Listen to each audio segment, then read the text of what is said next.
O filme Invictus narra a maneira pela qual Nelson Mandela, recém-eleito presidente da África do Sul, utilizou-se da Copa do Mundo de Rugby como ferramenta política para a criação de um sentimento de pertencimento em torno do projeto de construção da nação. Todavia, mais do que refletir sobre o contexto ao qual o filme se remete, pretende também tratá-lo como uma ferramenta de investigação, isto é, tomá-lo como objeto de analisar em si mesmo, evidenciando as relações entre uma obra e o contexto que a produziu, as circunstâncias históricas na qual ela se insere, bem como o seu sistema de regras e referências próprias. Em todos os casos, destaca-se o potencial de filme sobre esporte apresentarem metáforas, sugerirem temas e entrelaçarem formas de enquadramento que exprimem uma determinada economia moral sobre esse fenômeno. No filme, tentando exibir tal polarização racial, várias sequências focalizam a segregação no esporte. A mais emblemática é a primeira, que tenta simbolizá-la de maneira bastante incisiva. As imagens mostram um campo de futebol e de outro rugby, lado a lado, separados apenas por uma estrada, por onde logo passará a comitiva do recém-libertado Mandela. De um lado, negros de aparência pobre disputando uma partida de futebol e de outro lado, jovens brancos e bem cuidados treinando rugby. Não pude deixar de notar as salas vazias quando cheguei agora há pouco, além das caixas de papelão. É claro que se quiserem partir, é o seu direito. E se vocês sentirem no coração que não podem trabalhar com o novo governo, então é melhor partirem, agora mesmo. Mas se estão indo embora porque têm medo de que seu idioma, a cor de sua pele ou sua lealdade ao meu antecessor os desqualifica para trabalharem conosco, eu vim aqui para dizer, para não sentirem medo. What is obey is obey. O passado ficou para trás. Nós olhamos para o futuro agora. Precisamos de vocês. Precisamos da sua ajuda. Se vocês quiserem ficar, estarão prestando ao seu país um grande serviço.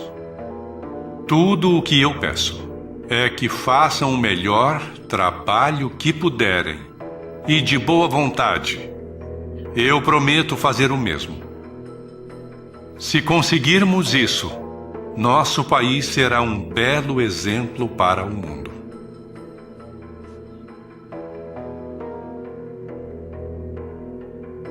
A transição em direção à democracia precisava equilibrar-se ante as aspirações dos negros e os temores de parte da população branca por um possível revanchismo. Os primeiros brancos de ascendência holandesa, chamados mais tarde de africaneiros, começaram a chegar à região onde hoje se encontra a cidade do Cabo em 1652. Entre o fim do século XVIII e início do XIX, como consequência das guerras napoleônicas e a bancarrota da Companhia das Índias Orientais, o Império Colonial da Holanda perdeu força e os ingleses passaram a dominar a região. Com suas ideias liberais, em 1828 decretaram direitos iguais entre brancos e negros, além de abolir a escravidão em 1834. Os africaneiros, cuja cosmologia resultante de uma peculiar interpretação bíblica os fazia acreditar que era o povo escolhido, decidiram então migrar para outra região.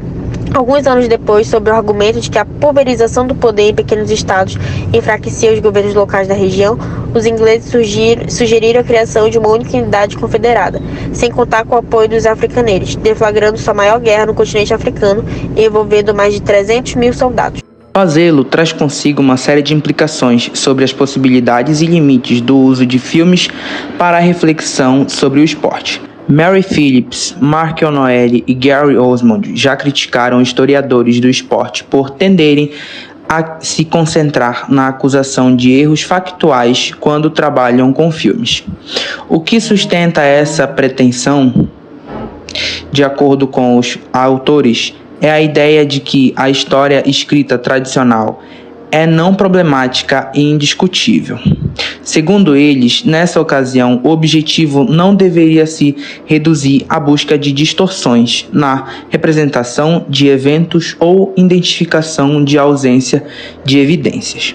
No caso dos filmes de ficção, particularmente, eles ainda mencionam a pouca atenção que os historiadores do esporte têm dedicado a esse tipo de produção.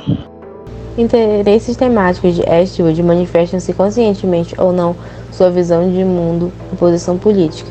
Membro do Partido Republicano desde 1950, prefeito de uma pequena cidade na Califórnia nos anos 80, Eastwood e suas obras articulam-se profundamente com o contexto e os conflitos políticos norte-americanos. Todavia, no caso de Invictus especificamente, em que pesa o paralelo possível entre Obama e Mandela, ambos negros, eleitos sob a promessa de contornar as crises de seus respectivos países, entre os quais os conflitos étnicos e culturais, não se trata propriamente de um elogio ao governo democrata norte-americano. Em uma entrevista em 2010, Eastwood declarou que não é fã do atual presidente americano. Por outro lado, suas posições políticas têm sido por vezes ambíguas, oscilando entre aspectos ora mais, ora menos conservadores, o que de certo modo se manifesta em seus filmes. No entanto, mais do que identificar ou atribuir colorações ideológicas ao filme de Eastwood, importa de fato analisar o registro perspectivo no qual seus filmes se dão. No fim, a história da relação do rugby com a cultura branca racista não impediu que os sul-africanos negros apoiassem os Springboks, nome pelo qual se conhece a seleção nacional deste esporte.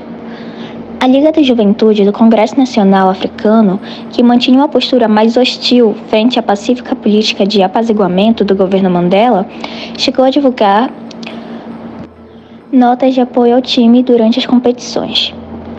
O slogan da competição, One Country, pela empresa publicitária responsável pela divulgação do evento, e não por Nelson Mandela, como o filme de Westwood insinua. Também o eram iniciativas como as de incentivar os jogadores a cantar o segundo e novo hino da África do Sul, ou então de levá-los para treinar junto a crianças de um bairro pobre, maioria negra. Da mesma forma, escolheu-se estrategicamente como canção oficial da CMR Xoxolosa, antiga canção popular utilizada por mineradores negros que costumava ser cantada nos estádios de futebol. Um segundo nome para a equipe também foi criado. Além de Springboks, o time também passou a se chamar de Amaboko-Boko, seu equivalente à língua Xhosa. Eminentes negros do país, como o próprio Mandela, frequentemente apareciam em público vestindo uniformes da equipe. Tudo isso pretendia favorecer o inédito interesse dos negros pelo rugby e pela seleção sul-africana.